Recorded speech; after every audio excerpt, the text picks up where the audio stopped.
የለባትም ልትል አትችልም እንዴ? እኔ ምክንያቱም እኔ ውስጥም የአባቴ ዲኤንኤ ስላለ ማለት ነው። ሌላው ከዛ በተጨማሪ ግን እንደንተንም እንደ ባህላቸውን ቋንቋቸውም ሪዘርቭ ሆኖ እንዲቀመጥ ግን አገው ቦዝ የአዊ ማህበረሰብም የሐምርኛ ቋንቋ ተናጋሪው ህብረተሰብም የራሱ ዞን ተሰጥቶት አለ። ሌላ ደግሞ ያልከው አማራ የሚባለው በህዝብ ቁጥር ምናምን ላልከው አክቹሊ እኔ እንደውም ላሳይ ይችላልኝ በደርግ ጊዜ በ1984 ዓመተ ምህረት እንደውም እዚህ ጋር ያለኝ ከፈለክ ላሳይ።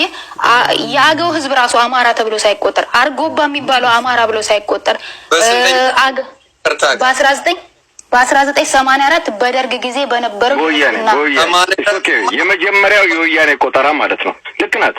የመጀመሪያው የወያኔ ቆጠራ ማለት ትችላላችሁ። 84 በነጮች ነው የምትይው? አዎ 84 በነጮች ማለት ነው። እንደዛ ከሆነ ልክ ናት። በነጮች ከሆነ ልክ ናት። ኦኬ እኛ በኢትዮጵያ መስሎን ነው። በኢትዮጵያ በነጮች ነው። አርጎባ የሚባለው ወይጦ የምትለው ቅማንት የምትለው ሁሉ ሳይቆጠር ኢቭን አገቦች ራሱ አማራ ተብለው ሳይቆጠሩ ወደ 12 ሚሊዮን አማራ ነበር የነበረው በዛ ዘመን የዛሬ 30 ምናምን ዓመት በፊት ማለት ነው። እንግዲህ ፕሮጀክሽኑን ራሳችሁ አስልታችሁ ድረሱበት። ስለዚህ ይሄ ያለ አንተ እዚህ መጣ አማራ የሚባለው ከኛ ህዝብ ቁጥር ነው። አሁን እኮ አማራ መኖራችንን ራሱ እኮ ዲፈማን ነው ዲና እያደረከን ነው። ስለዚህ እንዴት ብለን እንደምንደራደር ከናንተ ጋር ራሱ እኮ እንዴት እንደሆነ አይገባኝም። በርግጥ ያንን ነው ለማለት የምፈልገው። ሌላው ደግሞ ወይጦ እንትን ጋፋት ምናምን ላልከው ወይጦና ጋፋት እኮ ከኦሮሚያ ከወለጋና ምዕራብ ሸዋ የመጣ ህብረተሰብ ነው። ተፈናቅሎ ኦሮሞ አፈናቅሎት አማራ ክልል መጥቶ የሰፈረ ህብረተሰብ ነው እንጂ ኦሪጂናሊ እዛ የሚኖር ጎጃም የሚኖር ህብረተሰብ አልነበረም። መጥተው እዛ ሰፍረው ነው። ሂስትሪውን ከፈለጋችሁ ማለት ነው። ኦሮሞ ሲያፈናቅላቸው ወደ ሰሜን የመጡ ሰዎች ናቸው እንጂ እዛ የሚኖሩ አልነበሩም። የራሳቸው ሀገር የራሳቸው ቋንቋ ያላቸው ሰዎች ናቸው። የኦሞቲ ቋንቋ የሚናገር ነው ወይጦ ማለት። ሽናሻም ማለት እንደዚሁ የኦሞቲ ቋንቋ የሚናገሩ ልክ እንደ ካፋ እንደ ዶርዜ ያሉ ህብረተሰቦች በኦሞ ወንዝ አካባቢ ይኖር የነበረ ህብረተሰብ ነው። ነገር ግን ኦሮሞ ሲያፈናቅላቸው ወደ ሰሜን መጥተው አማራ ህዝብ ጋር አብረው ተቀላቅለው መኖር ጀመሩ። ግን እነሱ ራሱ ሳይቆጠሩ በ12 ሚሊዮን አማራ ነበረ በደርግ በ1984 ቆጠራ ማለት ነው። ስለዚህ አንተ እዚህ ዛሬ መጣ አማራ የሚባለው ትንሽ ነው ምናምን እያልክ ልትለን አትችልም። ያው የማንበብ ችግር ነው ለማለት ነው። ንገሪው ደግሞ ፖፑሌሽን ቶታል ፖፑሌሽኑ ንገሪው 20 ምናምን ነው 30 ነው 20 ምናምን ይዘንክ እንደው እንትኑን ለማለት ነው። ሌላው ደግሞ እኛ ከተገነጠልን ኢትዮጵያ ትፈርሳለች ምናምን እውነት ለመናገር እናንተ ብትገነጠሉ ማን እንደሚጎዳ አብረን እናየው ነበረ። ምክንያቱም ብትገነጠሉም ተነቅላችሁ አውሮፓና አሜሪካ አገቡም እዛው ጎረቤታችን ነው የምትሆኑት። ከጎረቤት ጋር ደግሞ ተስማምተ መስራት አለብን። ጥሩ ሪሌሽንሺፕ ያስፈልጋል፣ ትሬድ ያስፈልጋል ምናምን እንጂ ብቻህን እዛ ትግራይ ሆነ ታጥረ ብትቀመጥ ምንም አይነት ጥቅም አታገኝም።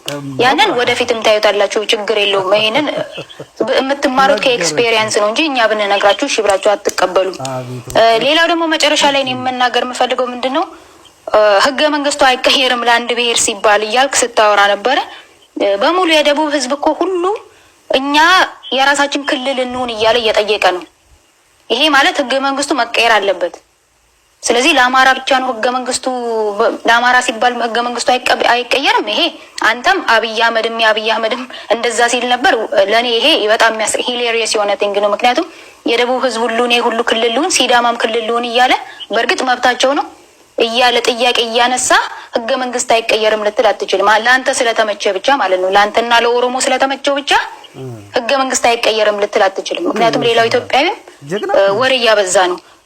ምክንያቱም መብት ይከበርልኝ እያለ ጥያቄ እያነሳ ስለሆነ ማለት ነው። ሌላው ደግሞ መጨረሻ ላይ ስለ ቅማንት ያወራው እውነት ለመናገር ቅማንት ቱ ቢ ኦነስት ዊዝ ዩ ብሔረሰብ ሳይሆን ሃይማኖት ነው። እውነት እንነጋገር ከተባለ ሃይማኖት ቅማንት የሚባል ሃይማኖት ነበረ ድሮ ማለት ነው። ያ ሃይማኖቱን ሰዎቹን ያን ሃይማኖት የሚከተሉ ሰዎች ቅማንት ተብለው ተጠሩ እንጂ ሰዎቹ በዘራቸው አማራዎች ናቸው። ዘርና ዲፈረንት። እናንተ አሁን ለእናንተ ለራሳችሁ እንዲመቻችሁ ቅማንት የሌላ ህብረተሰብ ነው ምናምን ብላችሁ አመጣችሁት። ምንም ችግር የለውም። እኛ ቅማንቶች የኛ ዘራችን ስለሆኑ እንሰጣችኋለን። በመጨረሻ ደግሞ አንድ መናገር ነገር ምንድነው ኢሮብ የትግራይ ዘሩ ትግራይ አይደለም ሳሆ ነው። የኩሸቲ ቋንቋ ተናጋሪ የሆነ ህብረተሰብ ነው። ስለዚህ የእናንተ ዘር አይደለም፣ ጨፍልቃችኋቸው ነው። ይሄንን ነው የምላችሁ። አመሰግናለሁ። ይሁን ሌላ ሰዓት አልይዝብም። ቴንክ ዩ በጣም ነው የማመሰግነው። አሜንዬ ዶንም ስላላቋረጥካ